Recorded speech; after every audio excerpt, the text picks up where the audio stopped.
জিব্রাইল বললেন, হুজুর, এই বিসমিল্লাহর আমল যারা করবে, সমস্ত ভালো কাজের আগে যারা বিসমিল্লাহ পড়বে নবী গো, আল্লাহ পাক তাদেরকে এই নদীর পানি পান করাবেন। হাউজে কাউসারের পানি তাদের জন্য বরাদ্দ হবে। একবার জোরে বলা যাবে কি মারহাবা? কতদিন পর্যন্ত এই জান্নাতে থাকবে তারা?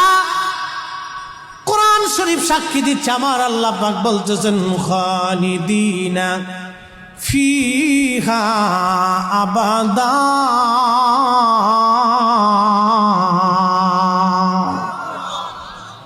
চিরদিন চিরদিন চিরদিন চিরদিন